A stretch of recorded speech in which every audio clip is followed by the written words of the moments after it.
Lucas 22, empezando en el versículo 39. Nuevamente le voy a pedir por favor a Toño que nos guíe en una oración para que Dios bendiga el estudio y saquemos gran alimento para nuestra alma en esta noche, por favor.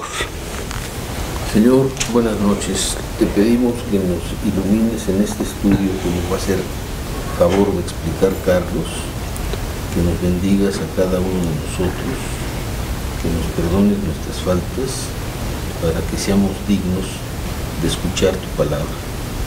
Te lo pedimos en el nombre de tu Hijo, Jesús. Amén. Amén, Señor. Entonces, capítulo 22 del Evangelio de Lucas, empezando en el versículo 39, y el estudio se llama Victoria en la oración. Lucas capítulo 22, empezando en el versículo 39, la palabra de Dios dice así: y saliendo, se fue como solía al monte de los olivos, y sus discípulos también le siguieron. Cuando llegó a aquel lugar, les dijo: orad, que no entréis en tentación.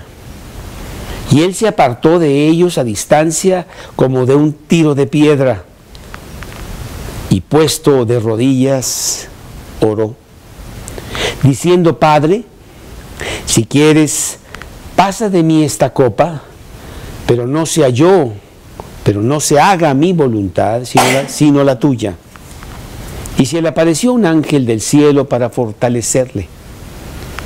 Y estando en agonía oraba más intensamente, y era su sudor como grandes gotas de sangre que caían hasta la tierra.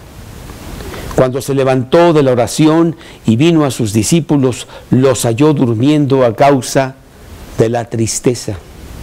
Y les dijo: ¿por qué dormís? Levantaos y orad para que no entréis en tentación. La semana pasada hablamos de cómo Jesús tuvo victoria sobre sus enemigos. Esa noche, en la cena pascual, la última Pascua, y a unas horas de que lo aprendieran para que al día siguiente lo sacrificaran, Jesús traía muchas cosas en la mente y había muchos enemigos que estaban tratando de frustrar todo lo que él estaba haciendo. Y veíamos que había un traidor entre sus mismos discípulos, un enemigo, que había los líderes de su nación también como enemigos que querían matarlo y que estaban buscando cómo hacerlo, y por eso contrataron a Judas para ello. Sus propios discípulos, que bueno, debían de estar con él, y él en un momento tan crítico está viendo que ellos están peleándose a ver quién es el primero y quién se va a sentar con más importancia en el reino de Dios. Y otro enemigo terrible, Satanás mismo, que ha estado tramando todo esto. Entonces sí tenía muchos enemigos. El pueblo judío que había dicho: Hosana al que viene en el nombre del Señor, unos días antes, son los que muy pronto iban a pedir por su muerte. Perdón que me mueva un poquito, por su muerte. Y en esta ocasión vamos a ver que Jesús es victorioso.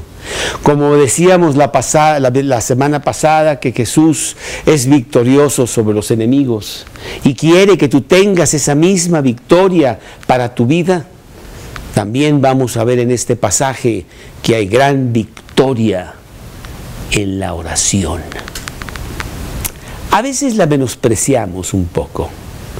A veces hacemos tantas cosas para resolver las situaciones, problemas, angustias, temores que tenemos, y recurrimos a la oración como la última alternativa.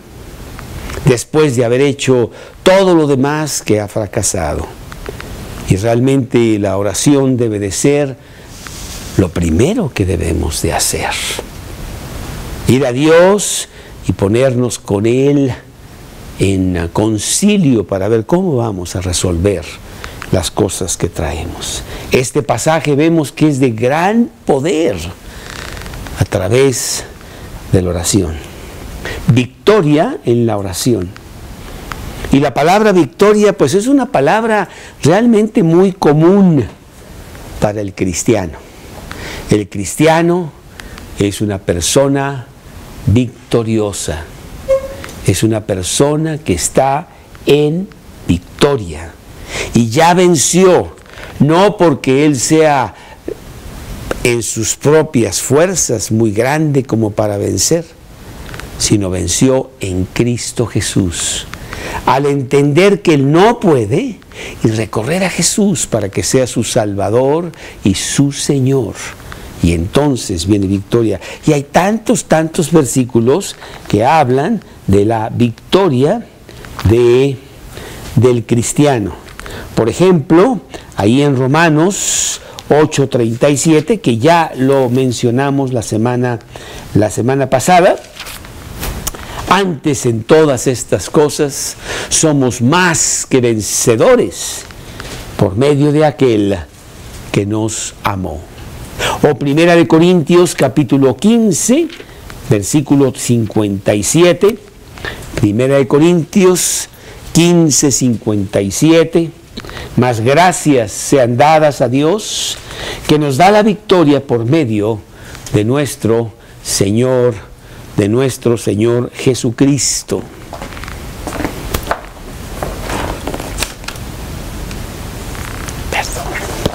De nuestro Señor Jesucristo. Segunda de Corintios 2:17. Segunda de Corintios 2:14, segunda de Corintios 2:14, mas a Dios gracias, el cual nos lleva siempre en triunfo en Cristo Jesús, y por medio de nosotros manifiesta en todo lugar el olor de su conocimiento. ¿Sí? Realmente somos gente victoriosa. Salmos 144, Salmos 144:10. Salmo 144:10 dice: tú, el que da victoria a los reyes, el que rescata de maligna espada a David, su siervo. ¿Sí? Tenemos un Dios maravilloso que inclusive vamos a ver en este pasaje, en este evangelio más adelante, que Él tiene victoria sobre la muerte misma. ¿Quién ha tenido victoria sobre la muerte? Nadie. Solamente Cristo Jesús. Y en la victoria, para tener victoria es fundamental la oración.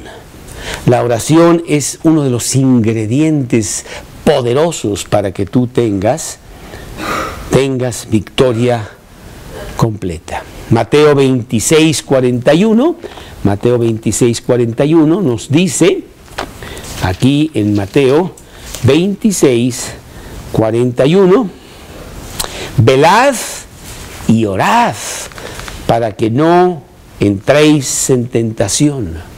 A la verdad el espíritu está dispuesto, pero la carne es débil. Dice el versículo. No podríamos pensar, no podemos imaginarnos pasar pruebas severas como la que Jesús, vamos a ver, está pasando ese jueves en la noche sin la oración. Tantos enemigos, tantas presiones que Él traía, y vamos a ver que realmente sí son muchas.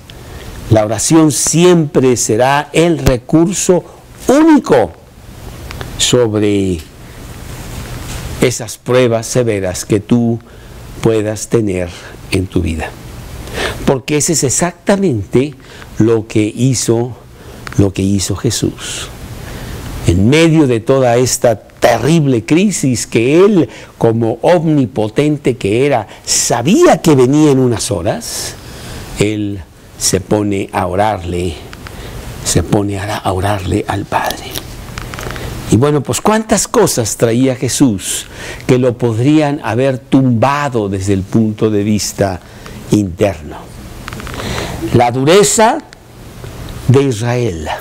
Marcos 3:5, pues Israel, que debería estar muy contento de que había llegado el Mesías, pues no estaba para nada contento con Jesús. Entonces, mirándolos alrededor con enojo, entristecido por la dureza de sus corazones, dijo al hombre: extiende tu mano, y él la extendió y la mano le fue restaurada sana. Pero él veía como el pueblo tenía una gran dureza de corazón. Otra cosa es la superficialidad de sus líderes, que también pues estaban contra Jesús. Marcos 8:12 nos dice, Marcos 8:12, y gimiendo en su espíritu dijo: ¿por qué pide señal esta generación? De cierto os digo que no se dará señal a esta generación.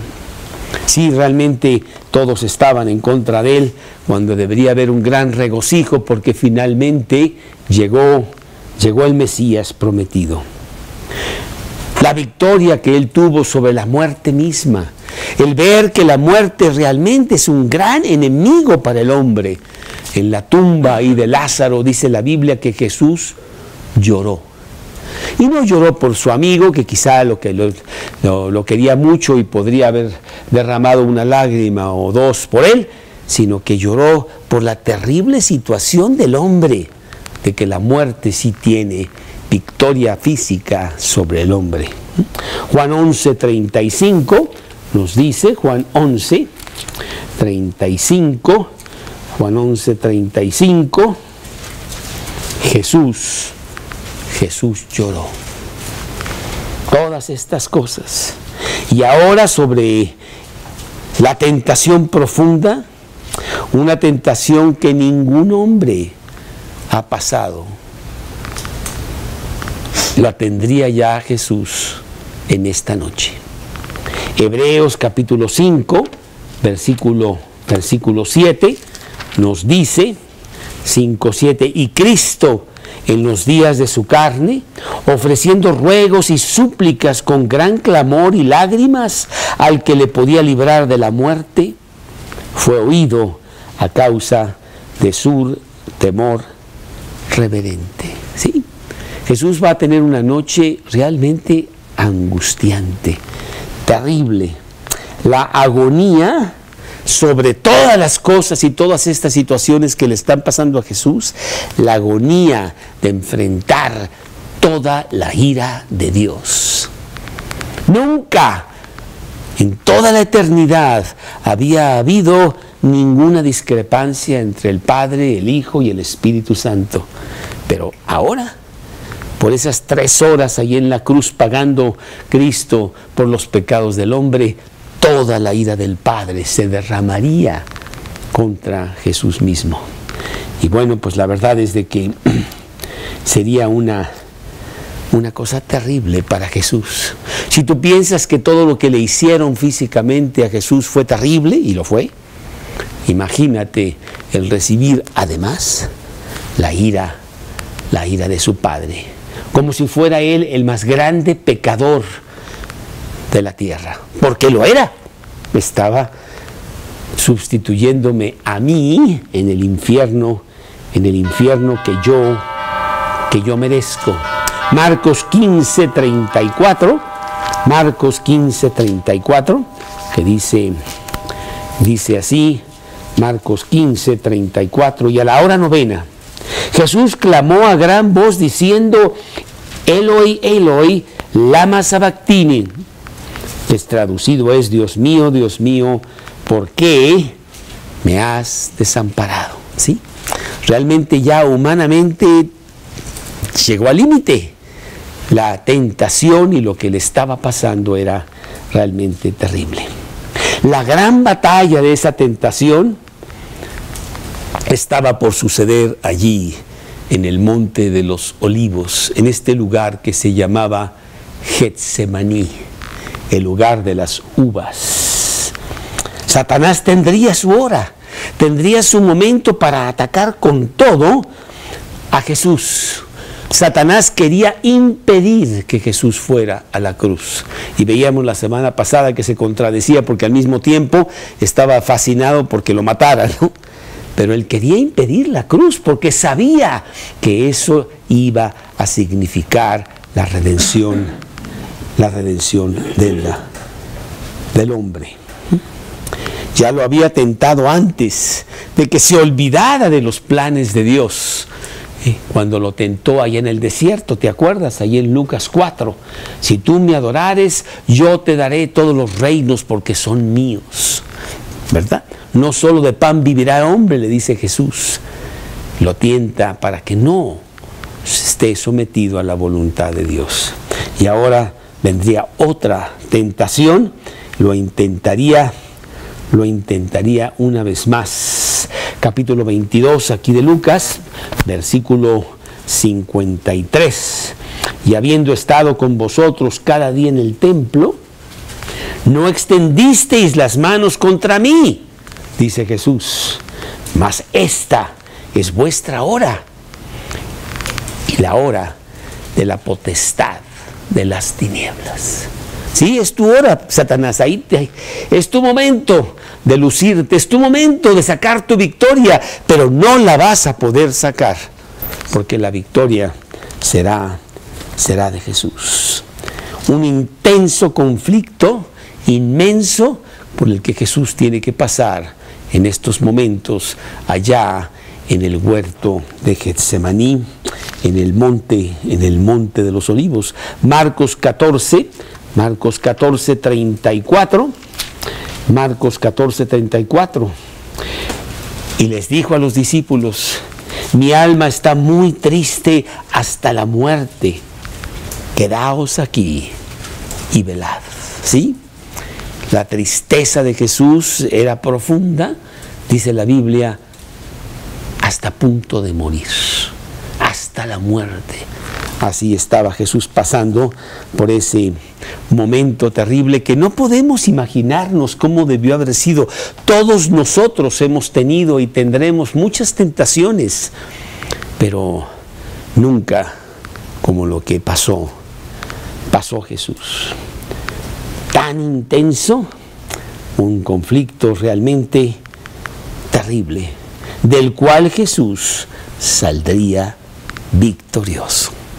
Porque esa es la victoria, esa es la palabra que Jesús tiene.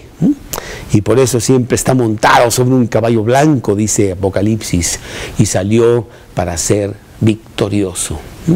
Y esa victoria Él la lleva a cabo en la cruz a tu favor, para que tú también puedas tener esa victoria. Bueno, pues empezando con este pasaje, precisamente de Lucas, en el versículo 39, nos acordamos que han estado cenando allí en el aposento alto, han pasado una serie de cosas, una serie de enseñanzas, y Jesús ya ahora sale de allí para ir al huerto de los Olivos. Dice la palabra de Dios ahí en el versículo 39 en el capítulo 22, versículo 39, y saliendo se fue, como solía, al monte de los Olivos, y sus discípulos también iban con él. Todas las noches habían hecho esto. Jesús se apartaba de Jerusalén porque él sabía que había mucho peligro contra él, y mejor se apartaba para que no hubiera conflicto, no que lo pudieran matar o aprehender fuera de tiempo, para nada, pero sí evitaba mejor tener algún conflicto, y se iban a pasar la noche al huerto de los Olivos. Yo creo que ahí en ese monte de los Olivos había un huerto que se llamaba Getsemaní. Probablemente de alguno de los cristianos, tantos que tenía Jesús, que le permitía a él y a sus discípulos dormir en ese lugar. Cristianos como otro, cuando le prestó el pollino para entrar a Jerusalén. Cristianos como otro que le prestó el aposento alto para que tuviera la cena con sus discípulos, y que no los nombra específicamente, pero debían haber sido de los seguidores de Jesús que le prestaban todas estas cosas. Y así también él iba al huerto de los olivos en estas noches para dormir con sus discípulos allí. Esta noche sería algo diferente. Victoria en la oración. Él llega al huerto de los olivos, él entra al huerto de Getsemaní, deja a 8 de sus discípulos en la puerta y se lleva a solamente 3 discípulos con él, en donde él va a pasar un tiempo en oración con el Padre. Vamos a ver 4 cosas. 4 aspectos de la victoria de Jesús en la oración. A pesar de las cosas que van a pasar, vemos a Jesús tremendamente victorioso. 4 aspectos. Vamos a ver uno por uno. El primer aspecto de la victoria de la oración, o en la oración, es la anticipación de las cosas. Jesús ya sabe todo esto que va a pasar. Lo vemos en el versículo 40. Cuando llegó a aquel lugar, les dijo: orad que no entréis en tentación.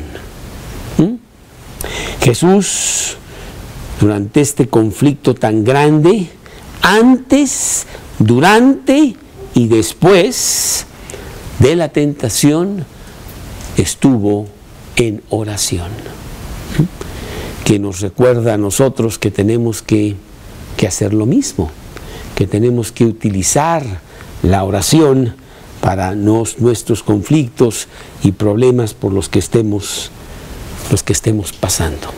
Acordémonos que Jesús nunca pecó. Él no tenía por qué estar pasando por esa. Él no tenía que pagar por ningún pecado, si nunca pecó. Primera de Juan, capítulo 3, versículo 8. Nos dice, Primera de Juan, capítulo 3, versículo 8.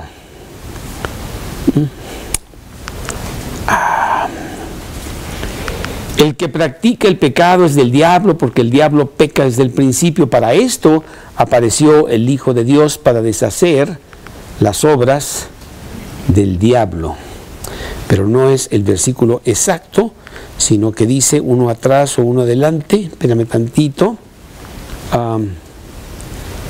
Es el 5. Y sabéis que Él apareció para quitar nuestros pecados, y no hay pecado en Él. 3:5. Primera de Juan 3:5. Pero ciertamente sí fue tentado. Nunca pecó, nunca cayó, pero fue tentado como somos tentados nosotros. Hebreos capítulo 2, versículos 17 y 18. Hebreos 2, 17 y 18, que dice así: por lo cual debía ser en todo semejante a sus hermanos, para venir a ser misericordioso y fiel sumo sacerdote en lo que a Dios se refiere, para expiar los pecados del pueblo. Pues en cuanto él mismo padeció siendo tentado, es poderoso para socorrer a los que son tentados. Ahora, quiero hacer una muy importante diferencia entre las tentaciones que tenemos nosotros y las tentaciones que tuvo Jesús. Muy, muy importante. El cristiano es tentado para dejar a Dios. El cristiano es tentado para caer en el pecado. Y entonces Satanás te lleva por ahí para que tú seas atraído y ya no busques la santidad que Dios quiere para ti, sino que caigas de nuevo en el pecado y ya no tengas victoria sobre el pecado, cuando la victoria realmente es tuya, porque el pecado ya no se enseñorea de ti, dice Romanos capítulo 6, versículo 14. Pero con respecto a Jesús es muy diferente, es lo opuesto. Jesús necesitaba cargar con tus pecados. El problema de Jesús es que Él no podía llegar a eso. Él era totalmente santo, sin mancha. Y entonces era muy difícil el poder salir de esa situación de santidad para ser el pecador más grande de la tierra, ¿sí? Era al revés. Y Él es tentado a no salir de su santidad. No te salgas de tu santidad, porque tú eres súper santo. Sí, pero tengo que hacerlo. Yo voy a ser el pecador. Yo voy a ser el que voy a pagar por todos. Y la tentación fue el no salir de esa santidad, porque se salía entonces de su naturaleza normal que Él tenía. Segunda de Corintios 5, 21. El que no conoció pecado, por nosotros tomó esa posición, lo hizo pecado, para que nosotros fuésemos hechos justicia de Dios en Él. ¿Sí? Entonces Satanás tienta al creyente para que se agarre del pecado, para que vuelva otra vez a caer. Pero Satanás tienta a Jesús para que no suelte su santidad. No, tú eres Dios. ¿Cómo te vas a caer? ¿Cómo te vas a bajar a ese nivel? No lo hagas, ¿no? Pero Jesús tenía que hacerlo, pues se tenía que pagar. Él tenía que ser ese pecador que me sustituye a mí. Eso es lo que estaba pasando con respecto a Jesús. Él iba a ser separado del Padre. Él iba a tener toda la ira de Dios sobre él. Y ahí en oración, en el capítulo 17 de Juan, él dice algo muy importante. Ahí en Juan 17:5, en la oración al Padre, Jesús dice: ahora pues, Padre, glorifícame al lado tuyo, con aquella gloria que tuve contigo antes que el mundo fuese. Yo sé que pronto llegaré otra vez a tener ese estado, ese lugar que ahora tengo que abandonar por amor al hombre. Tengo que bajarme, tengo que ir a lo peor. Dice allá Filipenses 2:6 que Él no escatimó el ser igual a Dios, sino que se despojó a sí mismo, haciéndose en condición de hombre, y estando en esa condición ir a la muerte, y muerte de cruz, dice la palabra de Dios. Así tuvo Dios que bajarse de ser Dios a ser hombre, y el peor de los hombres, para tener la sustitución y que pudiera pagar por mí. Pero hay otra cosa muy importante en medio de todo esto. ¿Cuánto ama Jesús al hombre? ¿Cuánto ama Jesús a sus discípulos? Dice que está muy intensamente inquieto por lo que va a pasar con sus discípulos esa noche. Y por eso les dice aquí en el pasaje que estamos viendo, cuando llegó a aquel lugar les dijo: orad para que no entréis en tentación. Ustedes se creen que están muy fuertes, ustedes creen que van a ser y me van a seguir todo el tiempo. Inclusive Pedro le dice: yo contigo voy hasta la muerte, ¿cómo crees? Yo no te abandono nunca.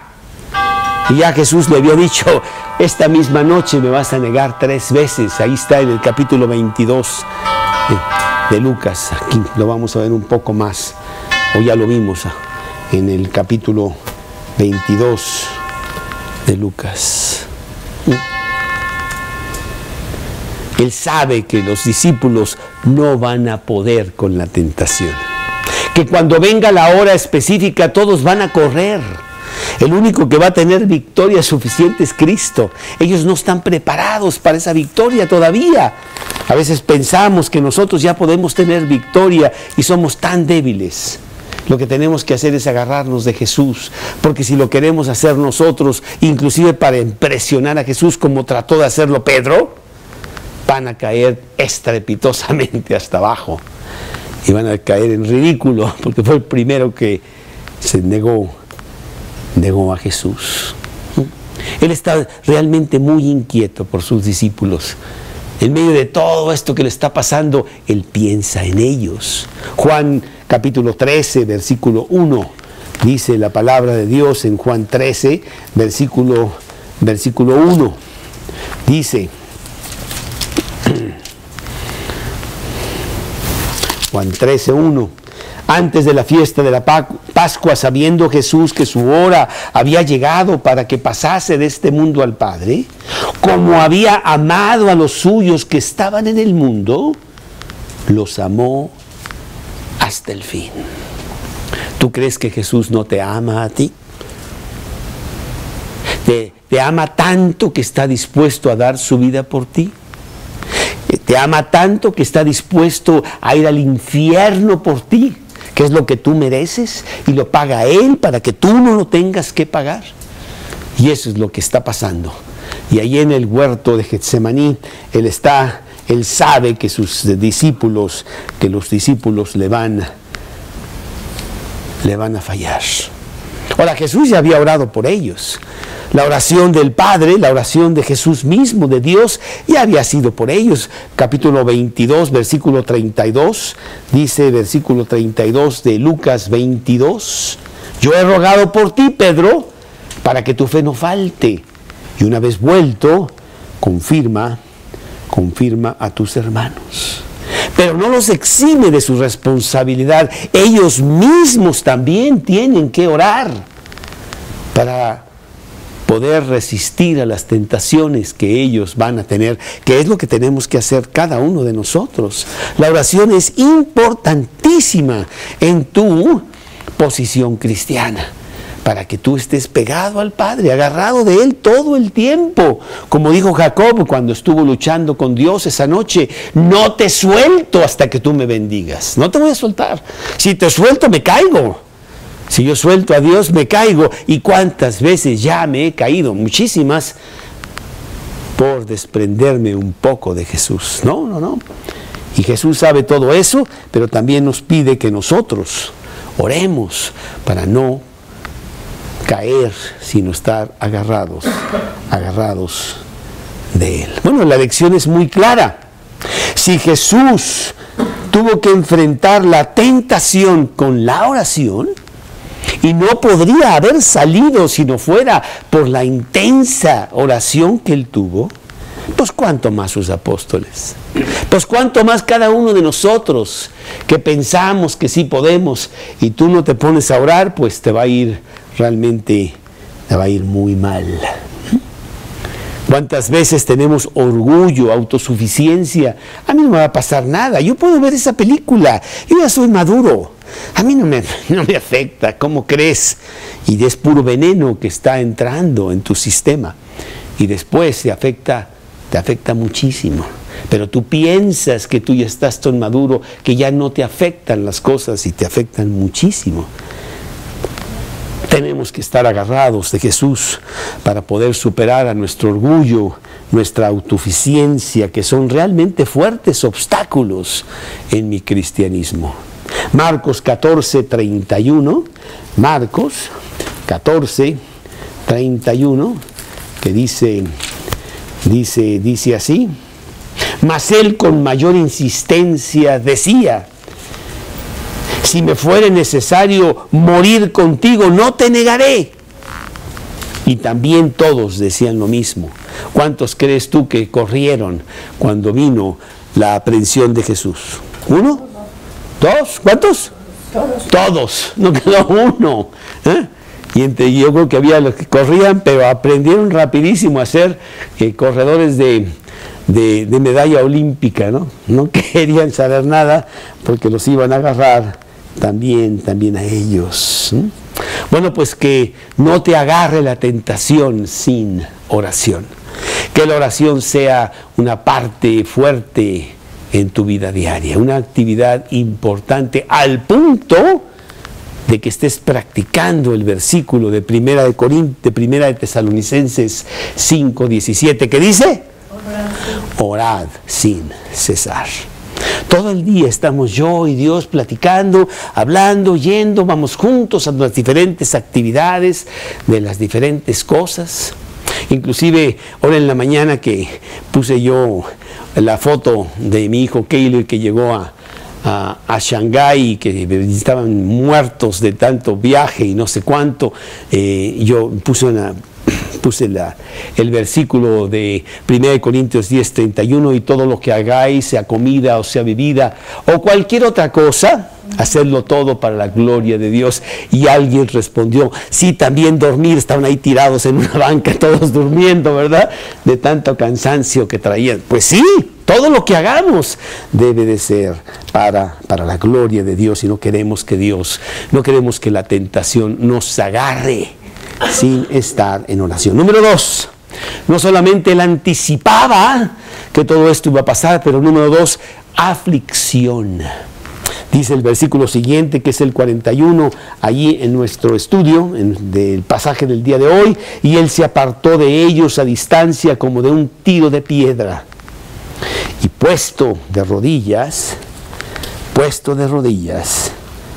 oró.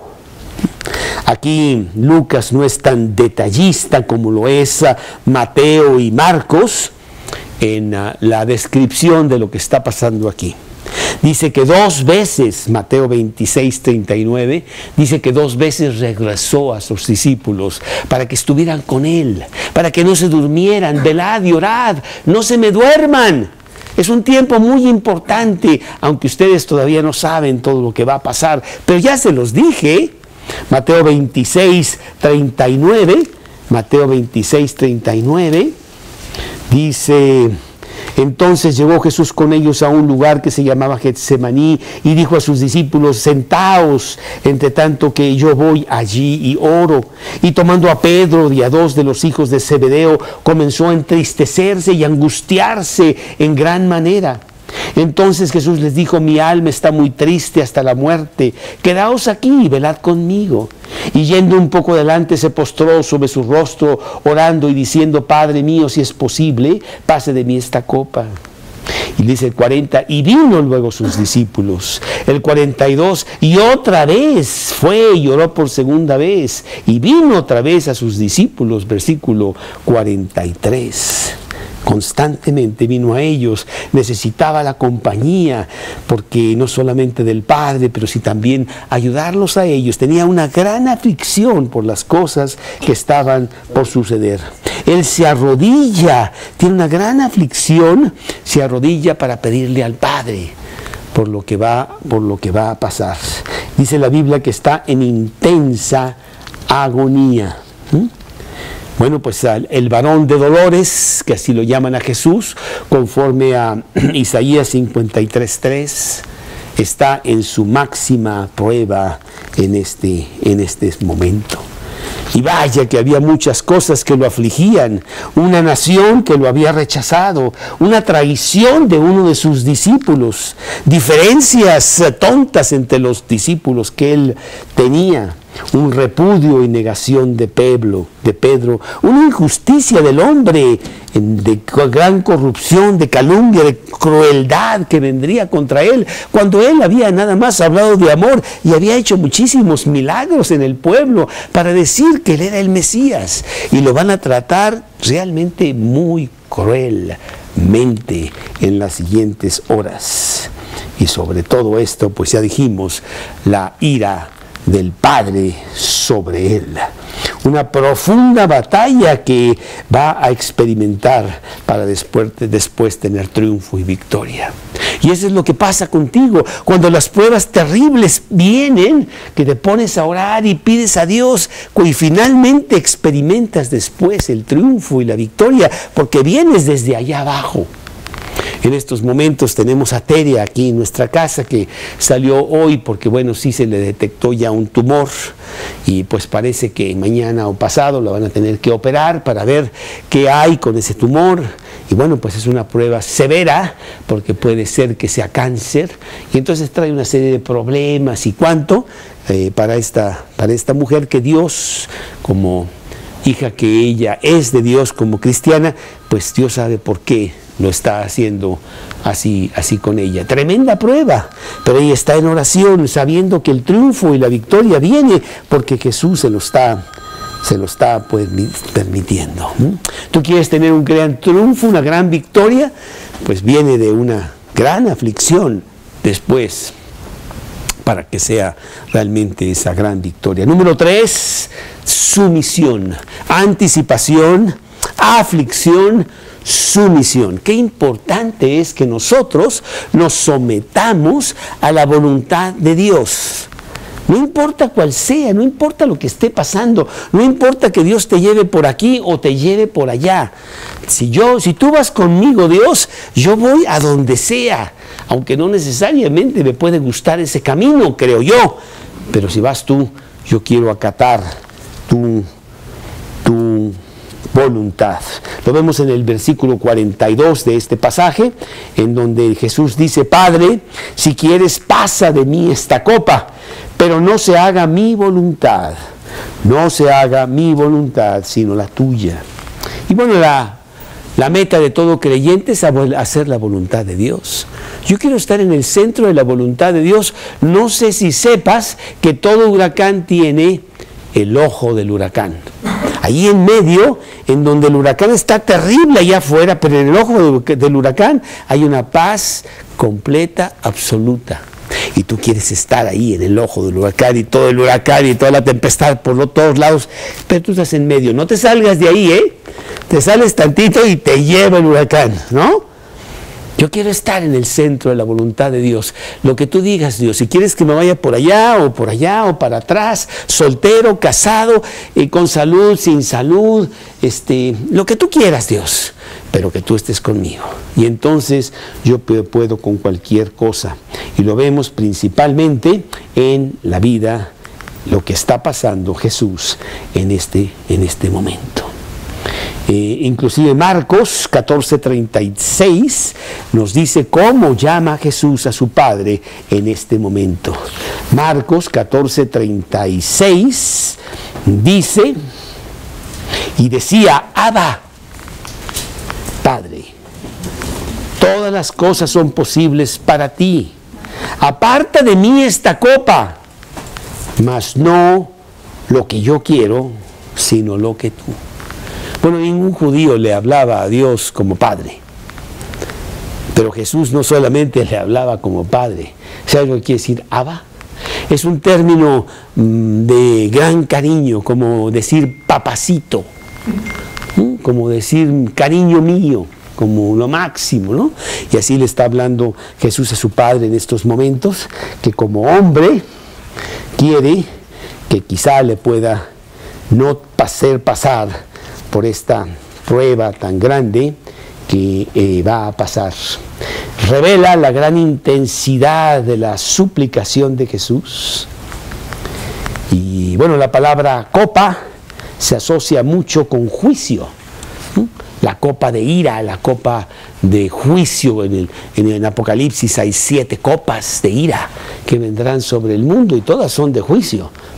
Isaías 51:17 nos habla de eso, 51:17, despierta, despierta, levántate, oh Jerusalén, que bebiste de la mano de Jehová el cáliz de su ira. Porque el cáliz de aturdimiento bebiste hasta los sedientos.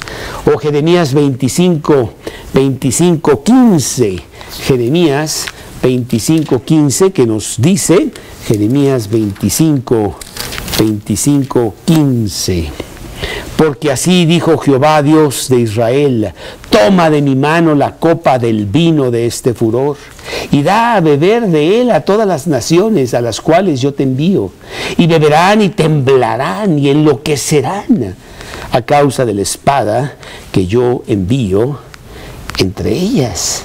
Y tomé la copa de la mano de Jehová y di a beber a todas las naciones a las cuales me envió Jehová. Bueno, la santidad de Jesús se resiste a la idea de cargar con los pecados del hombre, con la culpabilidad, con el gran juicio de Dios. Pero no habría de haber otra respuesta para el Hijo de Dios en ese momento. Jesús finalmente la aceptaba. Que no se haga mi voluntad, no importa, que se haga tu voluntad, pero está orando. Él tiene que orar para tener esa fuerza y poder pasar por esa copa. Juan 12, que bueno, ya él sabía que iba a pasar esto, pero como hombre, pues sí vemos que él clama a Dios. Juan 12, 24. De cierto os digo que si el grano de trigo no cae en la tierra y muere, queda solo. Pero si muere, lleva mucho fruto, dice Jesús. Y el 27, ahora está turbada mi alma, ¿y qué diré? Padre, sálvame de esta hora. Mas para esto he llegado yo a esta hora. Y el versículo 32, y si yo fuere levantado de la tierra, a todos atraeré a mí mismo.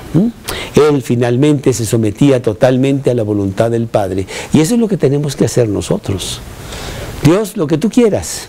Te seguiré a donde quiera que tú vayas, decimos nosotros. ¿De veras quieres hacer eso? Dios, aquí estoy. Llévame donde quieras. Pero yo no tengo donde dormir. Las zorras tienen una guarida. Yo no tengo nada. Sí, pero yo necesito estar contigo. O como Moisés le dijo a Jesús, si tú no fueres con nosotros, no vamos a ningún lado. Yo prefiero ir contigo, no importa lo que pase, a estar solo, aunque las cosas parecieran que están bien. No, necesito someterme a la voluntad de Dios. Y bueno, Él la hizo realidad. Él realmente sí fue a la cruz siguiendo la voluntad del Padre, su misión. Número 4, por último, restauración. Porque cuando tú haces las cosas conforme a Dios, tú sabes que finalmente vendrá la restauración y los premios que Dios te da a ti. Y eso lo vemos en los siguientes versículos aquí de Lucas, que estamos estudiando a partir del versículo 44. Y estando en agonía, oraba más intensamente, y era su sudor como grandes gotas de sangre que caían hasta la tierra. La palabra agonía significa extrema dolor emocional interno, las presiones que él traía. Dice también el versículo 44, intensamente, que está hablando del fervor con que él oraba. Un fervor que es estirar. La palabra fervor quiere decir estirar hasta el límite.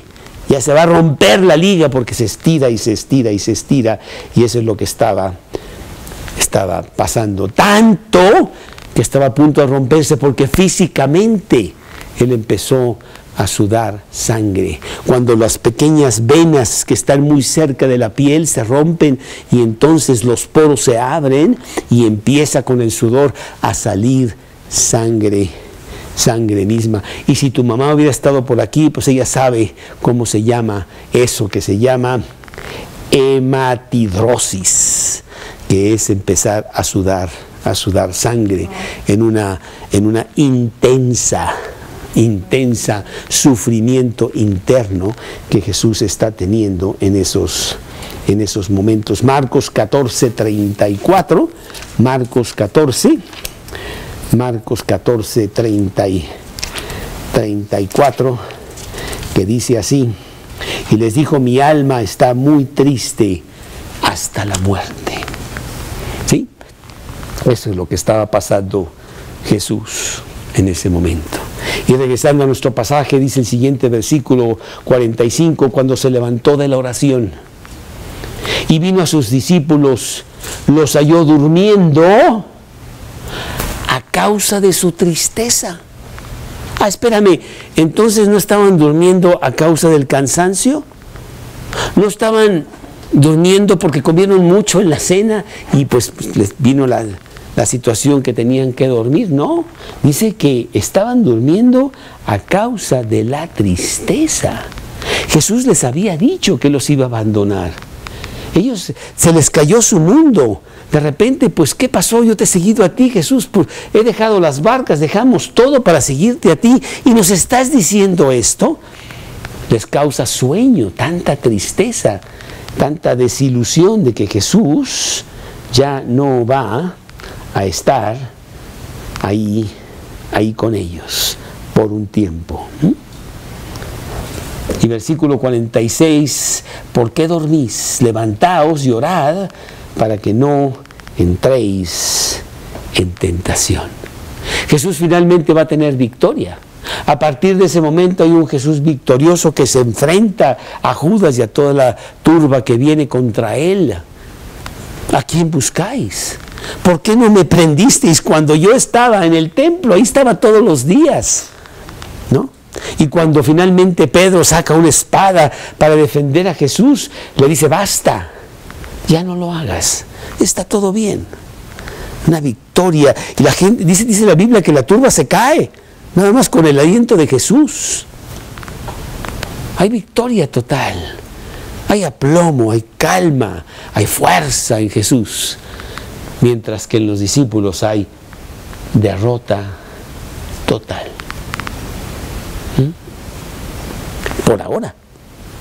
Porque pronto vendrá la restauración y vamos a ver que ellos son los pilares del comienzo de la iglesia. Jesús nunca tuvo un plan B. Si me fallan estos, pues no importa porque ya tengo estos otros, ¿no? No fue así. Él tenía un solo plan. Tiene que funcionar, porque Jesús es Dios. Estos hombres cobardes, pusilánimes, inmaduros, vacilantes, orgullosos, serán los que van a edificar mi iglesia. ¿Cómo? Oye, pues hubieras agarrado unos poquito mejores, mira nomás que a quién agarraste. Pero Él los levantaría del fracaso total para que fueran los grandes hombres de Dios, como lo hace contigo. Porque tú pues, te puedes preguntar, Dios, ¿y por qué yo? Tú sabes, yo no tengo ninguna calificación para ser cristiano, mucho menos para estar sirviéndote a ti. Soy de lo peor, soy el último que tú deberías de pensar tener en tu ejército, por favor. O a lo mejor te dijeron las cosas equivocadas y te las creíste, de que yo tenía esto y tenía esto y tenía el otro. ¿Ah? Por ahí hay una carta que yo tengo, ¿verdad? De esta persona que pone, él quiere ser el predicador de ese lugar y entonces pues él no hablo bien, no leo muy bien, he fracasado en mi trabajo porque las barcas que tenía pues no funcionaban y no sé qué, todo mal, ¿no? Y dice, no, pues este cuate no lo vamos a contratar. Y ahí abajo dice el apóstol Pablo. Pues sí, porque es muy diferente a las calificaciones que el mundo quiere. Las calificaciones que Dios quiere son las de un hombre que dice, yo no puedo. Y por eso me agarro de Jesús, porque yo no puedo. Y esa es la calificación que debes de tener tú. De estar en oración para tener victoria total. Que la oración sea realmente una parte muy importante de tu vida diaria, sino que es la tarea de tu vida diaria. Y entonces habrá victoria. ¿Cómo es que esa persona tiene victoria? Es un donadie. Yo me acuerdo, la persona que a mí me habló de Cristo no tenía coche. Yo tenía un coche de 2 metros. Yo le daba aventón a él. Y él tenía mucho más que yo. No hablaba muy bien. Tenía todas las calificaciones que el mundo dice, ese es un fracasado.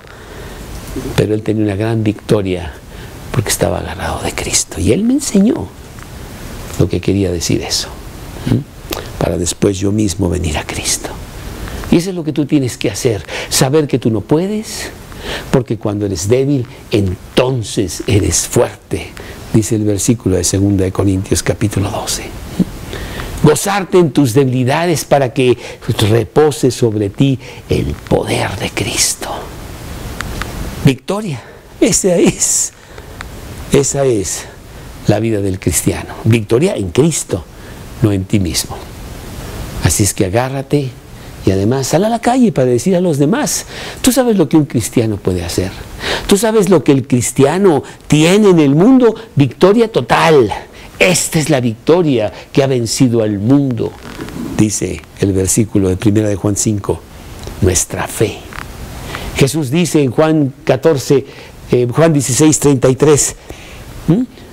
Confiad En el mundo tendréis aflicción, pero confiad, yo he vencido al mundo. Y eso es lo que quiere para nosotros. Que nosotros los cristianos le enseñemos al mundo allá afuera lo que quiere decir la victoria. Este fin de semana que estaba viendo el tenis, esos que salieron victoriosos, primer lugar, ¿y será esa la victoria? No, realmente esa no es la victoria. La victoria del cristiano es muy, muy diferente, ¿eh? Y eso es lo que Dios quiere que tú tengas. Y que con ello vayas allá afuera y seas el pregonero de las buenas nuevas para Cristo. Señor, te damos muchas gracias porque la victoria está consumada en ti. Porque la victoria ya es nuestra, habiendo recibido a Cristo en nuestro corazón. Sabiendo que nuestro yo está ya aplastado, está muerto y Cristo vive. Ya no vivo yo, sino vive Cristo en mí. Y que nos use, Señor, para que podamos hablar de ti allá afuera y decirle al mundo que la vida abundante, la vida eterna está tan fácil de tener en Cristo Jesús. Te quiero pedir muy específicamente y muy especialmente por Tere, que no está con nosotros en esta noche, que ha regresado mañana tiene que estar en la clínica para que le digan cuál es el paso siguiente ante los diferentes exámenes que ahora lleva ya los resultados. Y que sabemos tiene un tumor, que tú, Señor, pues eres experto en milagros, o usar la mano de los médicos, que se haga tu voluntad, Padre, para con tu hija amada. Te lo pedimos en el nombre de Cristo Jesús. Amén.